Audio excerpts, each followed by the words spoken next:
Hey everyone, welcome to the Ceres podcast. I really hope you're having a great January. Last week we released the episode with Josette Foster on the podcast talking about Fish and Chip Awards. Like I said in the introduction, she's an absolute asset to the industry and I really enjoyed having her on. I'd absolutely love to have her on again. We've had many people message us to say how they weren't really sure about the Fish and Chip Awards since the NFFF had took over. Nothing to do with the NFFF, just the fact that it's new, let's say. But 6 or 7 people said they definitely feel like entering this year after hearing Josette talk about it. So that's got to be great news. And for those of you that are still undecided, just enter anyway. What else have you got to lose? And as we said in the podcast with Josette, you have to be in it to win it. A couple of weeks ago, we revealed the Fish and Tips ebook. We've been absolutely blown away with the download figures. Listen, the fact is it won't change your life. Only you can do that. We are planning some podcast episodes to discuss each chapter. Remember, why survive when you can thrive? Go on, get your free download now. You've got nothing to lose and lots to gain. The product focus of this episode is the Ceres Deep Fry Cleaner. The benefits of regular boil outs are endless, but the fact is cleaner pans give you better oil life, better food quality, better oil recovery or temperature recovery. But one of the biggest positives is the fact that you are checking pan integrity a lot more often. With luck, you can find out where the problems are before they happen. Here's the rub of it. Your frying range or fryers are a key piece of equipment. I'd imagine if one broke, you couldn't function without it. And yet, in many cases, they're looked after once a year by a technician.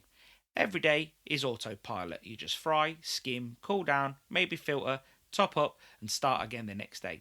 Never do you look at the bottom of that vessel to see how clean it is or how the welds are doing. Is there pitting, which will be massively killing your oils if there's pitting. As confirmed by our customers, a regular boil out routine will give you better oil life, crispier and tastier food. Remove carbon and make your fryers cheaper to run. With this logic, it will save you money and make you money. Ask yourself, can you afford not to have regular boil out routine?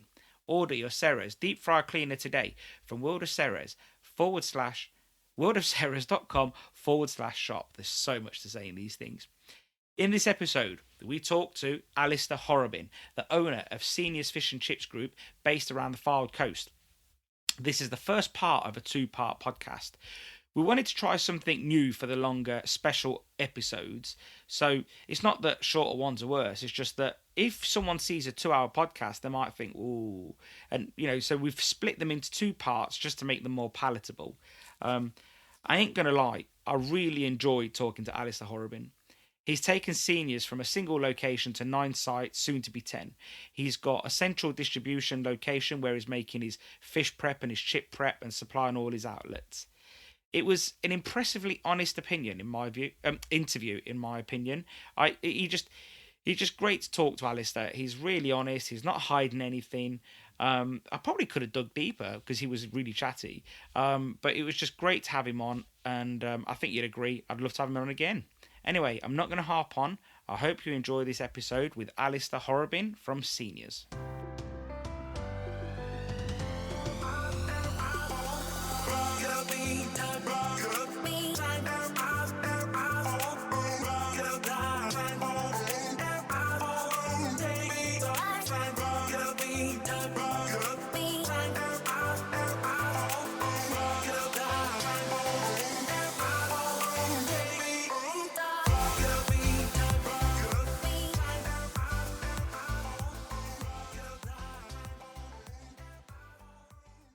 Alastair, welcome to the Ceres podcast. How are you? Not bad, you? Yeah, I'm very well. I love the fact that you're really charged today, ready to go. We've been talking about this for weeks.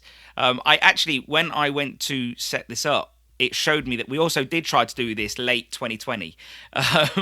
But, we've been busy. There's been a lot going on, haven't we? Yeah, but in 2020, I don't think I owned a laptop or understood how to work Teams, or I think COVID helped that greatly. And now I have a laptop. I have full understanding of how to work the technology, and I just simply have no other way of getting out of it. Tell us a little bit about how you got into fish and chips. So without boring anyone to death, I am the son of a fish merchant. I spent all my life, realistically, from summer holidays, Christmas period, Easter's, working with my father in a fish merchant business, handling huge amounts of fish through the week, knives, skinning machines. And I thought that was going to be the path. I had a great, amazing upbringing, really. We played forklift trucks, Bagnall trucks, auction halls, travelled all over to see that. And I spent an awful lot of time with my father. So seeing that was going to be my path, I kind of expected that to be good fun. And I did. I really, really, to be honest, enjoyed that greatly. To the point I probably would prefer to have been a fish merchant, because that industry it's a bit like the Wild Wild West, but there's some great times to be had. My father managed to sell the business, which was amazing. And then he decided to put us through private education, which was his sacrifice. He could have bought cars and done what he needed to do, and probably like most of us would choose to do. But he put all three sons through private education. I just followed that path, again, still working through. But in 2000, he decided to come out of being a fish merchant and bought seniors with two amazing guys who had worked supplying fish for 30 years. One being Les Manning, winner of Chip Shop of the Year. Les came up to see the shop with another gentleman and said, "If you don't buy it, Rick, we will." And that was that. And he came back and he said, "I bought a chip shop." And all three boys were like, "What do you mean?"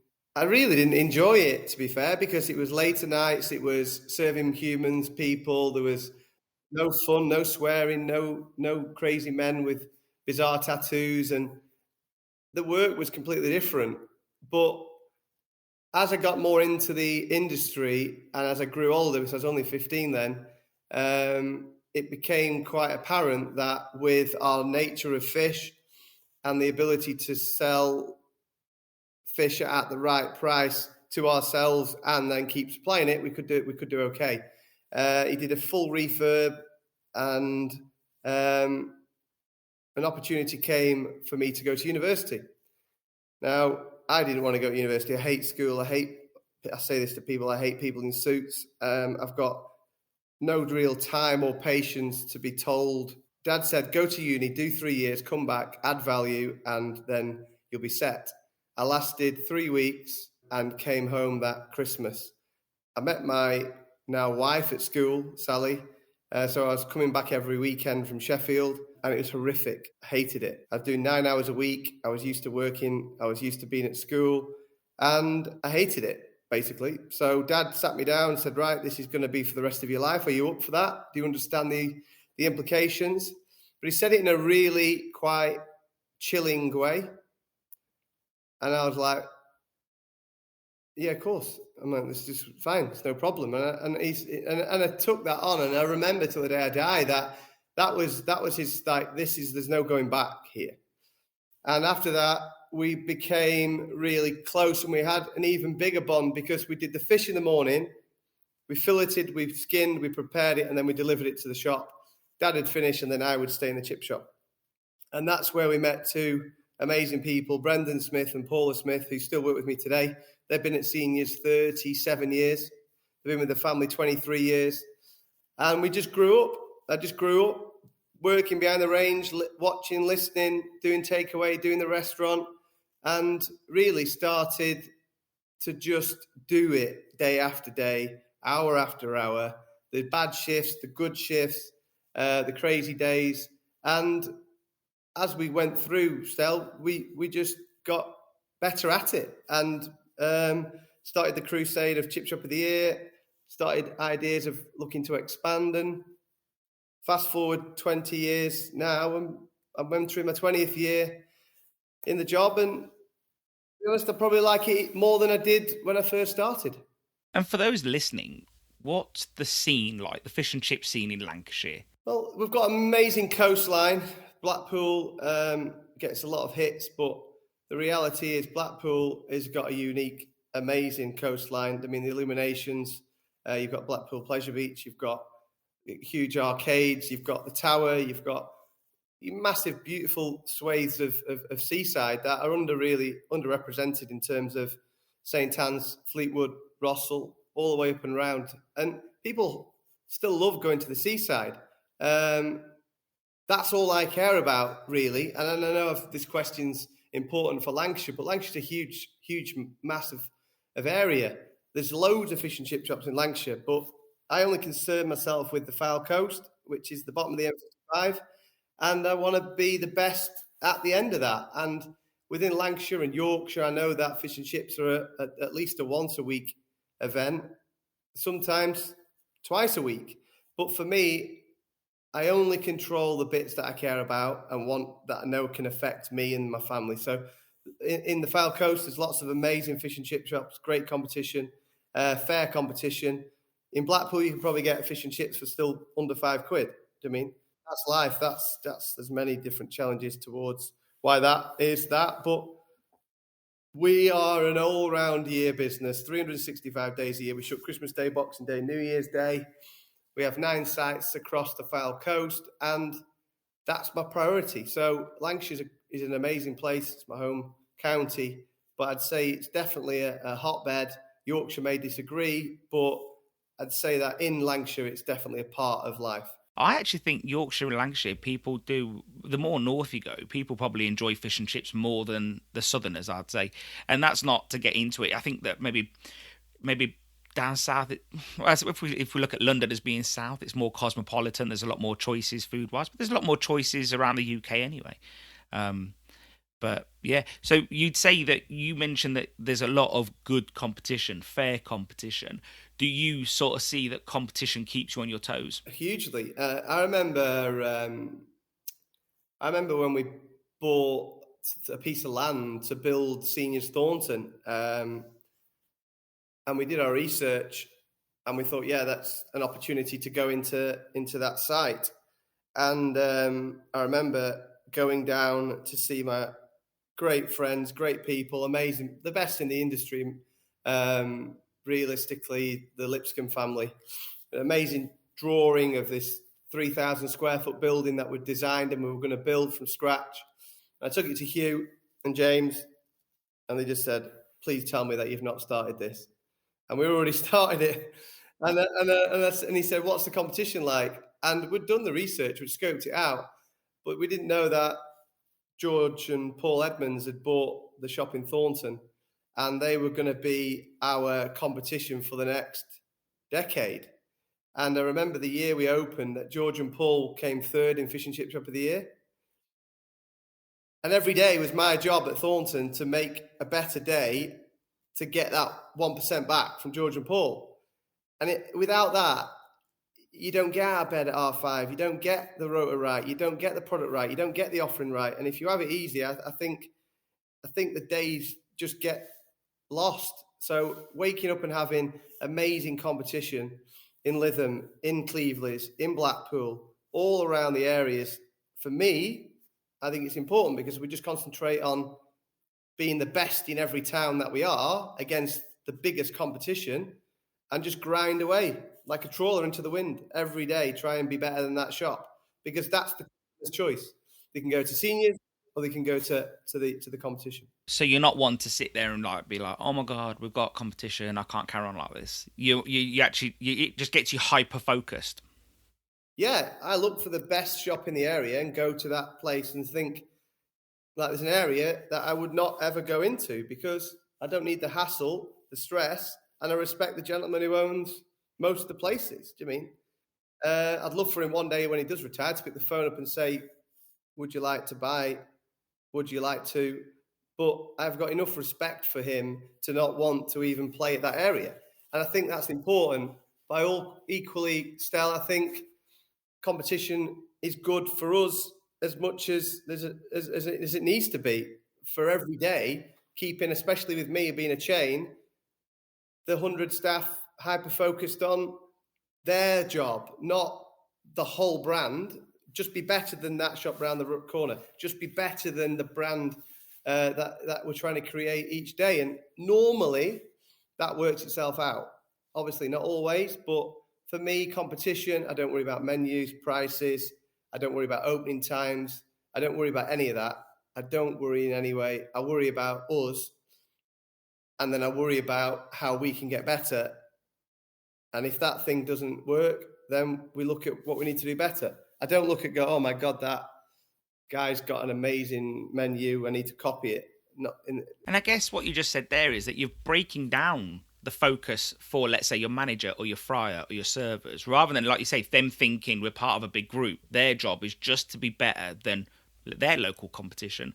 There's no point them thinking about the bigger picture, because they need to focus on what's there, the smaller picture. They need to be hyper focused on what's going on locally, I guess. Or even more granular than that. I'm obsessive. I am a type A addict. I try and make things simple, and I take it down to a bite-sized understanding of the weakest part of the business. So to try and get 10, 15 fish and chip shops with 10, 15 rumblers, 10, 15 chippers, 10, 15 fish cutters, and then they're going to open, and then they're going to run the business, and then I'm going to put an offer on.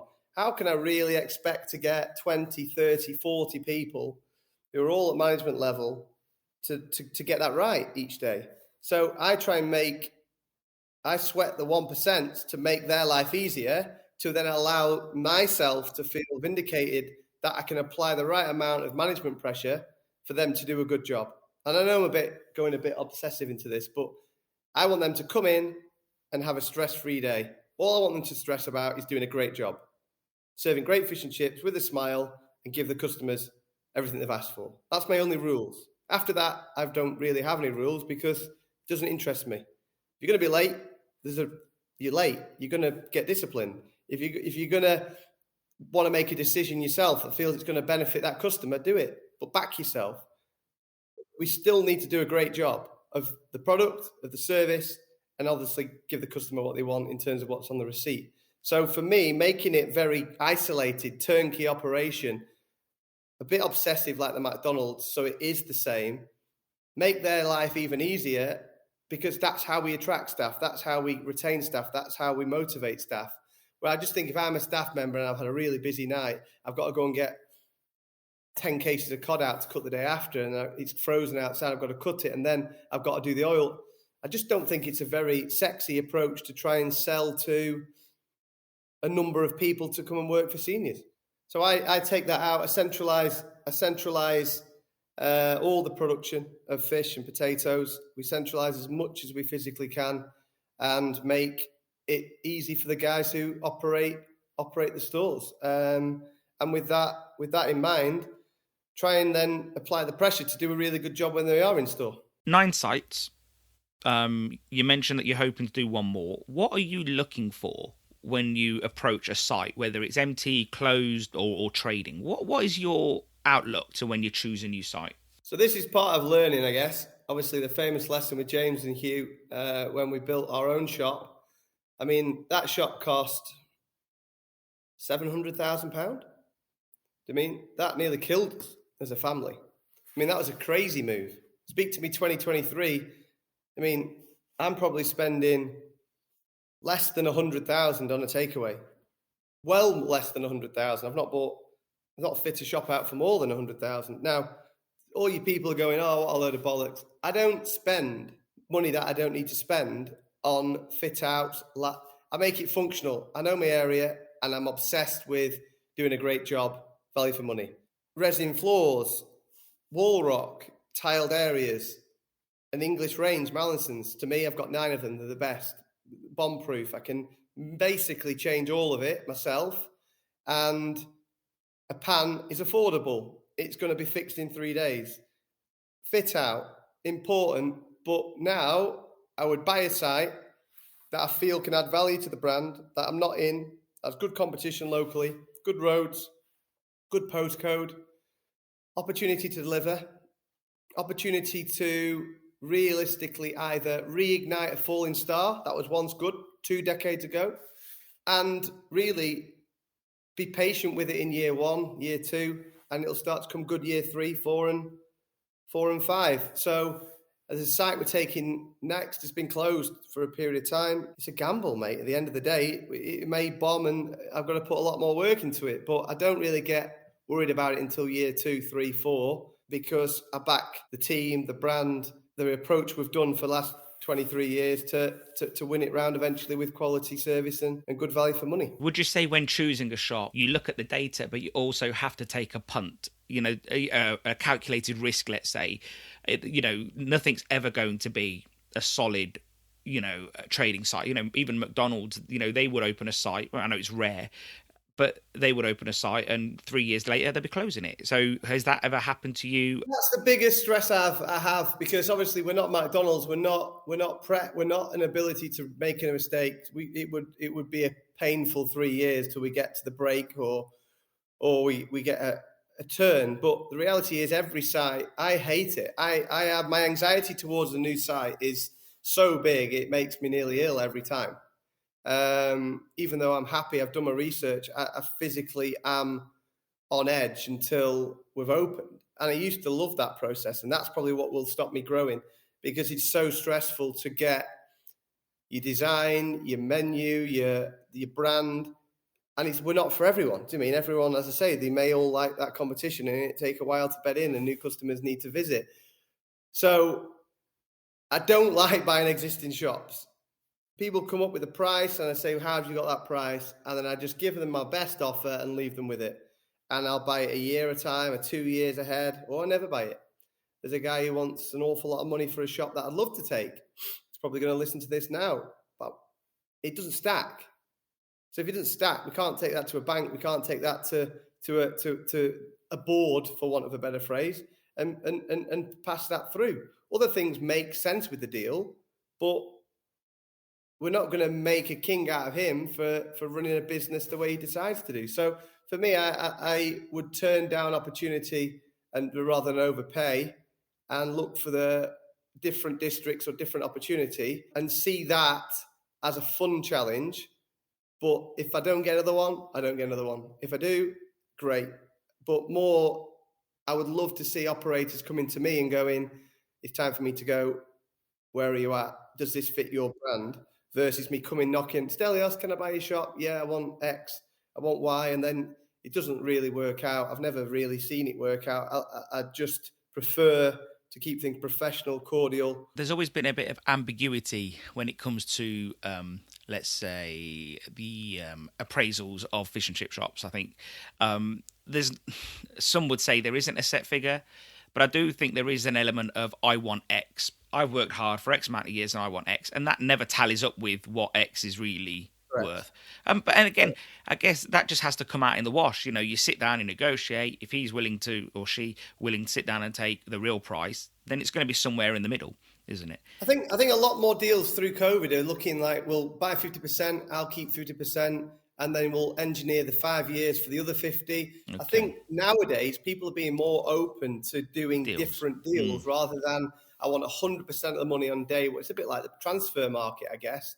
But I mean, for me, the reality of what people want and what it's worth, and I speak to James Lipscomb frequently about this, is laughable. I mean, I've done 25 years at this shop, so I want my payday. But you're running a shit business. Yeah, the payday should be coming weekly. Yeah. So how can I give you what you feel you do when you stack it and I'll pay it? And that's the difference I have with these growth plans. So for me, slowly, tentatively, listen, there's 5 shops I'd buy tomorrow. And I put something on LinkedIn yesterday. We've just seen Byron Burger that was bought for 100 million from a venture capitalist go for 4 million. And they've shrunk from 51 sites to 9 sites.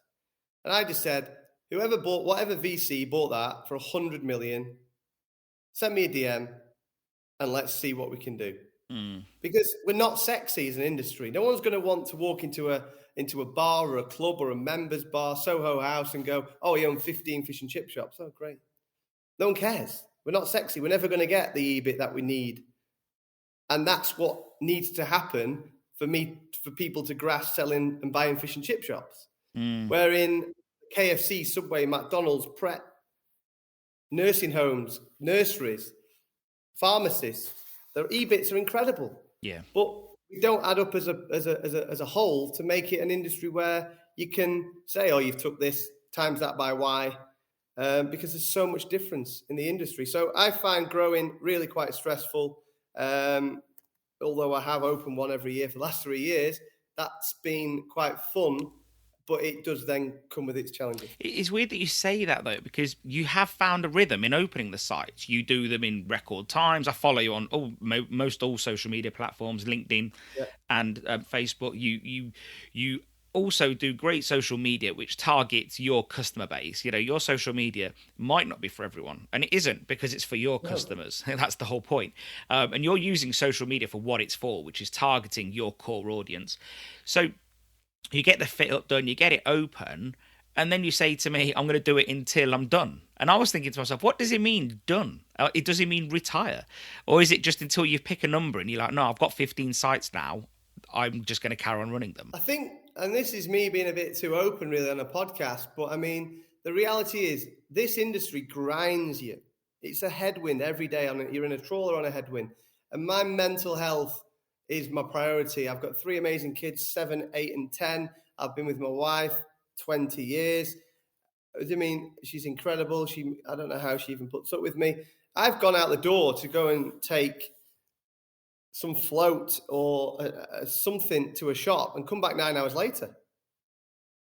And like, I've not gone to events. I've not gone to family functions, and it takes a toll. So when I say, and I've said this to my best friend, Hugh Jones at Finnegan's in South Wales, when I get in, and he questions and laughs at it, but the total grind on your body and running a chain and running a business of this at the scale in an industry with social media, in an industry with challenges each day, it grinds it. It grinds you. And I am not good enough, and I've got to work on self more to say I can do this till I'm 65, because one customer complaint, I'm off the planet still, and I've got to work on that massively. I'm actually to the point that I protect myself from reviews, both good and bad, because I can't deal with it, because I hate letting people down. I hate letting deliveries not be right or and because I care too much. And I feel that's probably my biggest weakness, to get to 15, 25 sites, because the limiting factor is probably me, which I'm okay with. But the reality is, I say a number because when is it enough? And you have to then give yourself, give team, give your staff, give your wife, give your people, give your family something back, because the industry is attritional. And everyone listening to this now knows what I mean. Everything is attritional. A roof leak, a range fan, not getting enough fish out, needing more chips, a till going down, a robbery. It's day after day after day after day after day.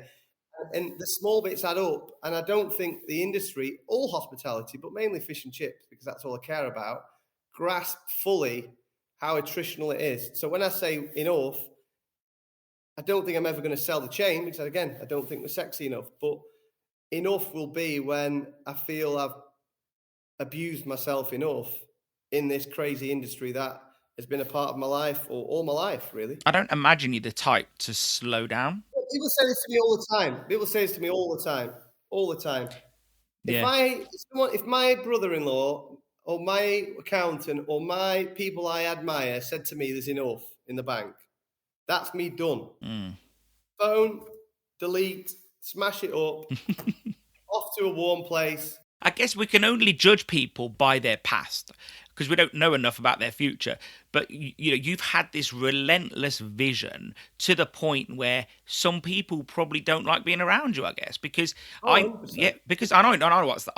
what that's like as well, And sometimes people don't like seeing drive and success and focus, and sometimes other people just like to switch off. But you strike me as somebody who, if does decide to retire, will probably do it really, really well too, because you'll probably make that your 100% focus. I'm an addict. That's it. I'm an addict. I know that. I've sought as much external validation as I need, and I now realize I don't need anybody. Yeah. I'm quite happy. And I know I teach my kids that if there's 100 people in a room, I want you to be the one. Let the other 99 go the other way. Because although the path might not be perfect, at least it's going to be full of opportunity. Yeah. And it's a bit like when I Chippy of the Year, when I went in with prepared chips, and an NFFF guy said no one will ever win Fish and Chip Shop of the Year with prepared chips. We came third, I think, and Dad sat down and we sat in the pub, and I remember, and I was like, well, we're going to show him. And we're in an industry now surrounded by prepared chips. Pretty much. And I look, and that pathway was horrific. But I mean, if I follow the same path as everyone else, that path's going to be full. But if I go down my own path in my personal life, my private life, my business life, my own operating life, then at least I know I'm going to be full of opportunity. Yeah. And if that opportunity is laden full of gold, it's great. If it isn't, holy crap, I've got a load of work to do. Who cares? Yeah. And that's how I approach it. And that's why I say, when is it enough? It'll be enough for me to then go, right, I've hit where I feel I need to be. And people will laugh. You probably have known me all the time through. I probably said to you maybe 20 years ago, 5 was enough. And I get to 15 or 20. When someone says to me, this is the last one, I always laugh and say there's no such thing as the last one, because I've heard it so many times now. And I think, you'll find an opportunity, or, you might have the right staff members, and, things change and life evolves. And what I hate is, which is a limiting factor, is this feeling of when someone comes in and complains or reviews or writes me a letter or sends me a postcard and they say it's as good as the original. That's why I get out of bed, and that's what gives me the buzz. Yeah. Believe it or not, I don't do this for financial. I have no clue what's in my bank. I have no clue what's in the seniors bank. I've got amazing people.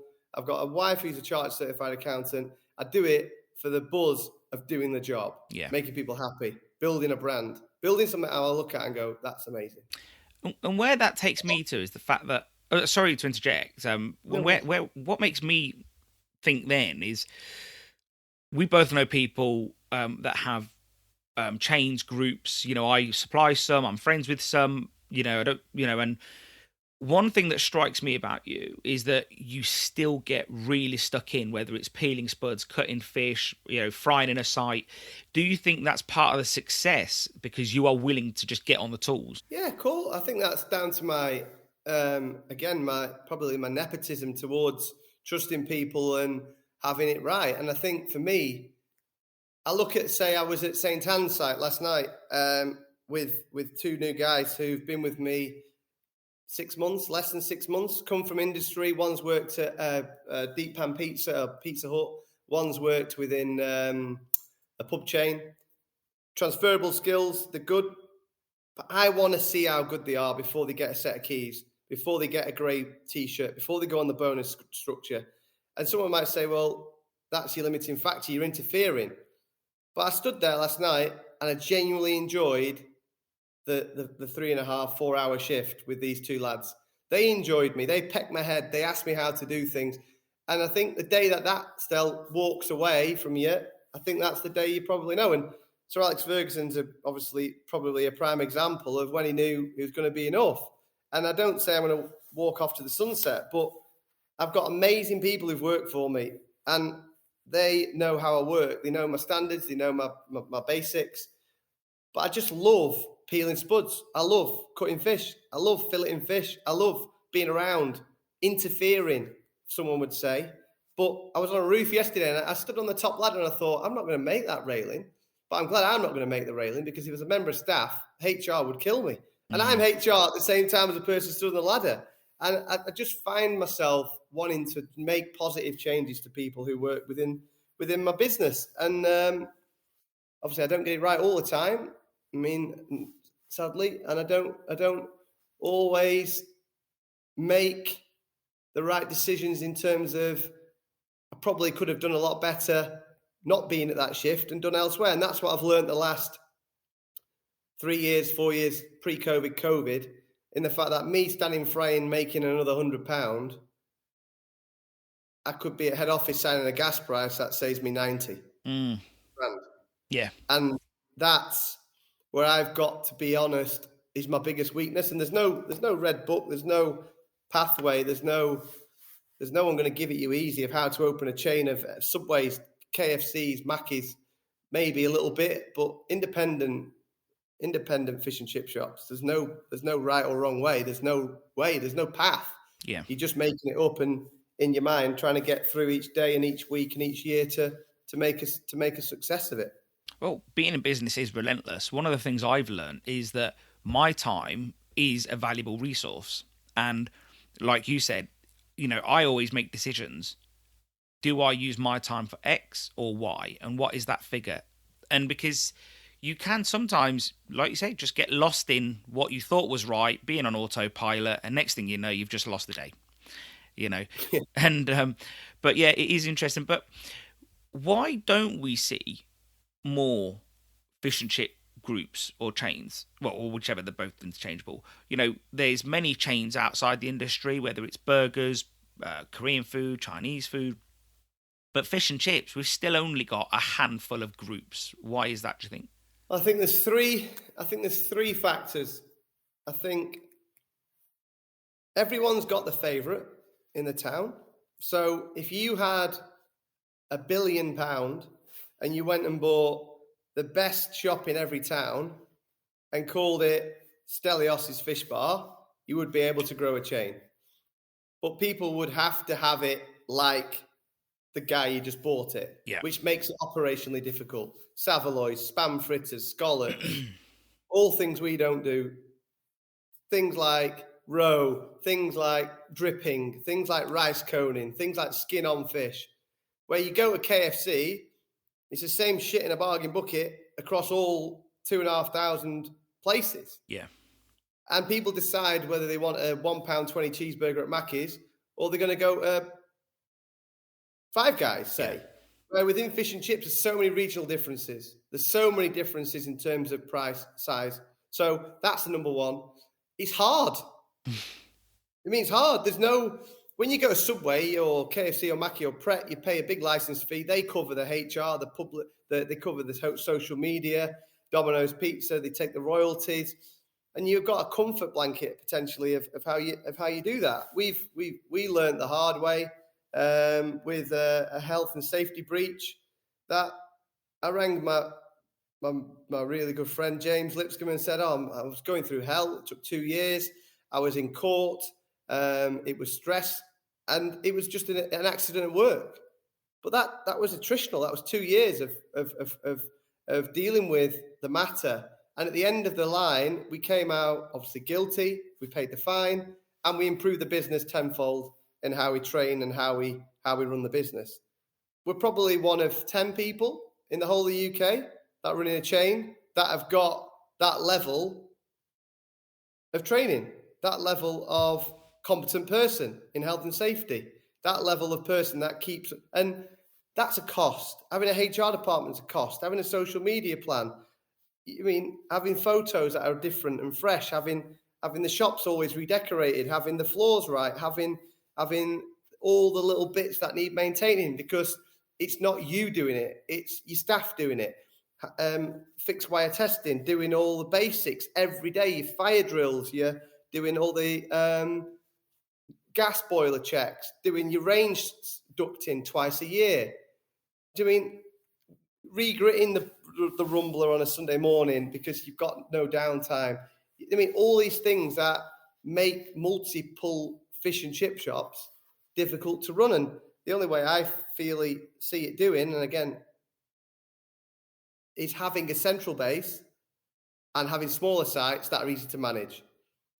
But you need the right rent rates and staff profile to make that work. And that's the game of why I feel the likes of Papa's are doing a great job. Obviously, Fish and Chicken, James Lowe at Deep Blue with Harry Ramsden's. And then after that, we move down to people that we don't know too much of. And there's probably a dozen of them. Do you know what I mean? But they're all in their own area and leave each other alone. No, it is hard. And, I supply quite a few, like I say, a few chains. And they often say, like what you just said, if it is a tough gig, and because things start to get also, although you've got the scale that benefits groups, you've also got downsides. Like, Paul Goodgame was saying when I spoke to him once that, once you get over 200 staff, all the legislation starts to affect you, whereas it doesn't really affect the average chip shop who's just got one. Anything new comes in with packaging, for argument's sake, the carrier bag charge, all these little things start to then become big things. And I think maybe some people just think, can I be bothered? And actually, I think more than anything, it is probably just how hard it is. But again, I'll make it positive. It sounds like I'm a manic depressive, but I mean, the reality is it does give me a strong base of. I've got 2 operation directors who basically run 2 elements of the business: people, culture, and training. And one person runs. Her job is to basically make money. Anything that gets in the way, any barrier, fix. I mean, they're amazing. Paul has been with me, like I say, 23 years. Shannon's been with me 9 years. Both of them are incredible. I mean, we say, where's the out? I'd love Shannon in a period of time to become MD and run however many sites we get to. But the reality of the challenge is we need to have structure, and you need to sometimes lock yourself in a dark room and write training plans, write how you're going to do things. We've just digitalized the whole of the business. So our own internal online ordering system for the unit, how we order with all our suppliers, how we order. I mean, it's taken time. We now have Navitas through the business. So we now have better food safety programming, data recording of fridges.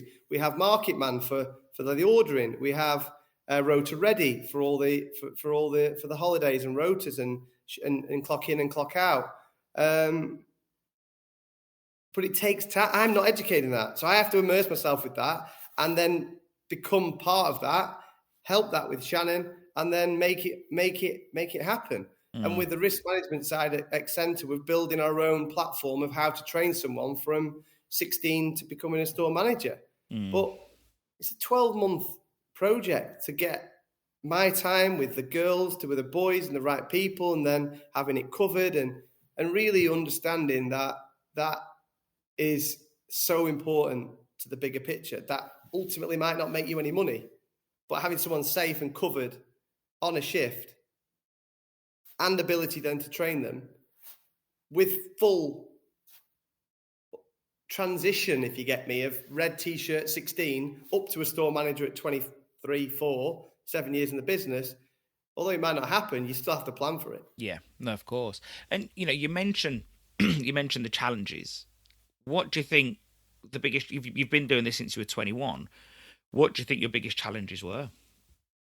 I think the biggest challenges are things that you cannot control and spending too much time on those, really. I think if you lose sight of what you're trying to do, I think it all goes wrong.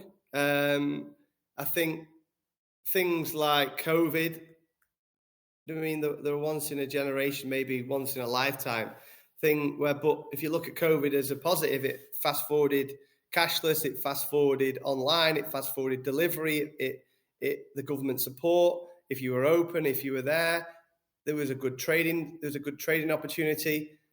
But then the wars come, and that's a negative. But 2008 was a terrible time. I mean, it was a terrible time, fish and chips. And I just see that you've got to be alert to all eventualities. But the biggest challenge is doing a shit job, doing a crap job of frying fish and chips, serving fish and chips, and letting people down. And that's the challenge. Do you mean that is your daily challenge of not doing a rubbish job to the customer, because they can just take the money and go to the next place? So do I see a challenge of anything bigger than that, Stelios? No, I don't. I see the challenge is what can we do at 11:30 today that we could do better yesterday? Work on those and see where that takes us.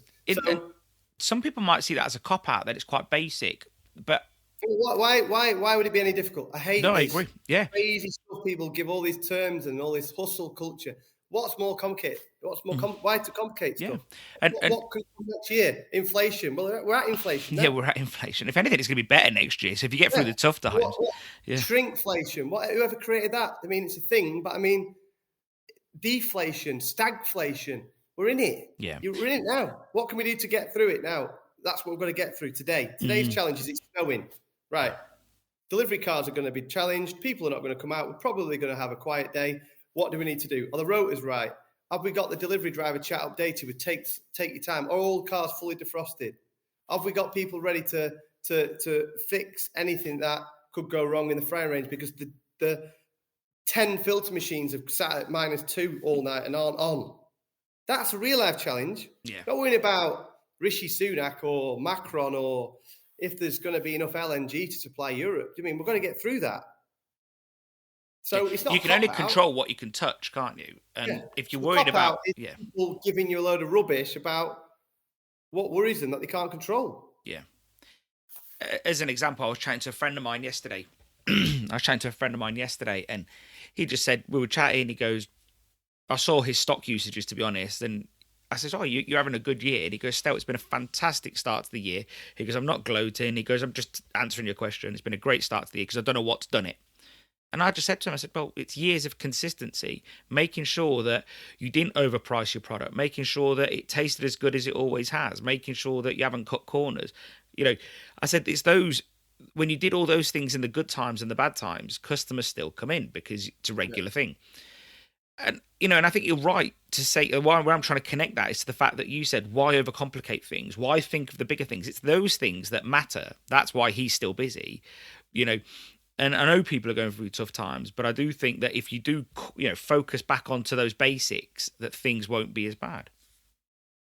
I see it as an ambassador for the industry, which I should be more of. I see it as a businessman. I see it as a father. I see it as a husband. I see it as just a normal bloke. Like, basics are just like making your bed. I mean, like getting out and eating clean and exercising and just generally being alive to what's going on. Do you know what I mean? Like, forget work about cutting a better portion of fish and chips or doing whatever. Like, being alive to that opportunity. And I then go into chip shops and see tabard still and like net curtains and dirty windows and like basic stuff. No name badges, no menu, no like fluorescent stars. And I see and I think to myself, within like an hour, you could make this better. And that's probably should be their number one priority. Yeah. Not, oh my God, cod's 230 quid a case. The quote has been cut. Fishing's terrible. Farmers are going to never supply us spuds. Stelios' fish cake mix has gone up 35%. Oil's not coming out of Ukraine. I mean, you can only do what you do at that time and concentrate on the bits because actually the government did come with a energy support scheme. Yeah. It has been extended from March. I mean, oil has come down. Diesel's come down. Gas is coming down. Gone crazy. And I've heard it on podcasts and I heard it on chats.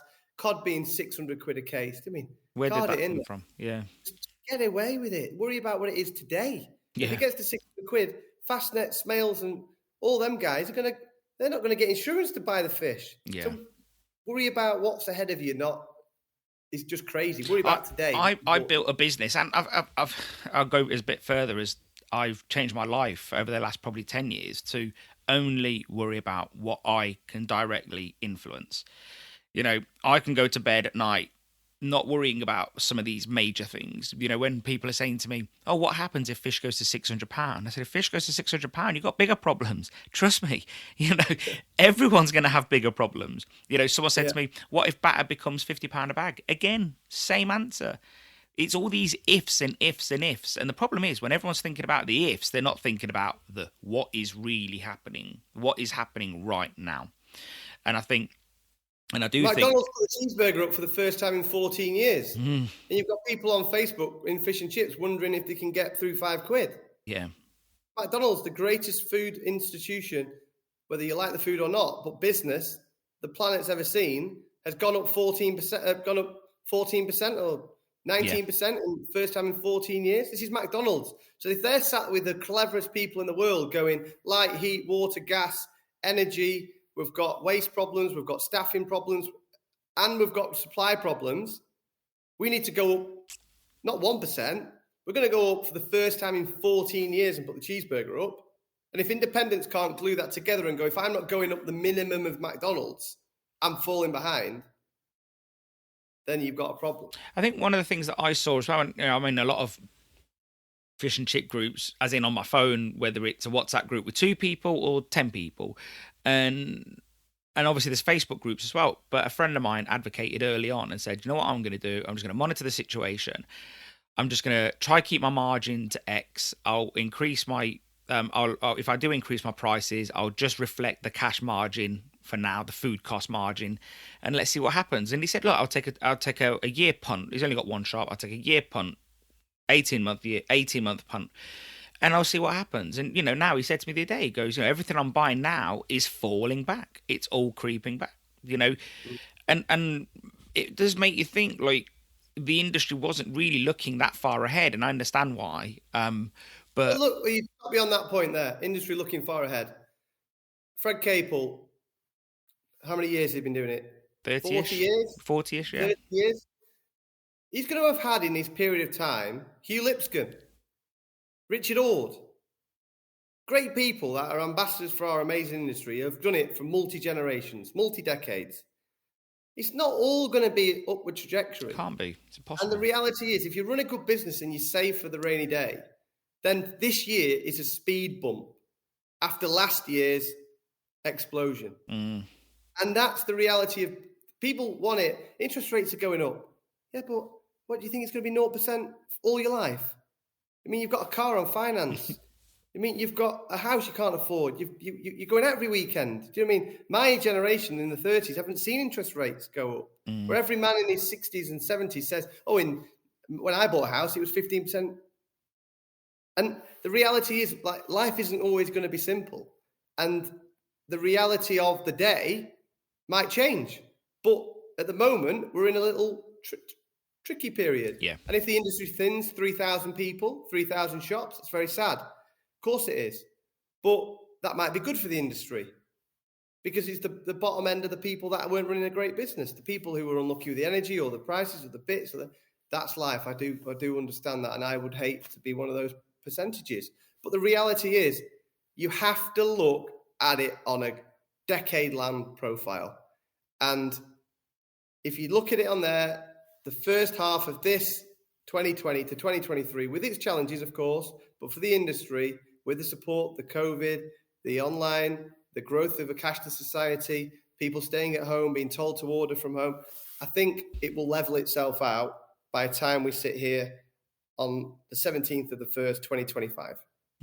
Yeah, I think you're right. And to that effect, I remember my dad bought a frying range a month after I was born.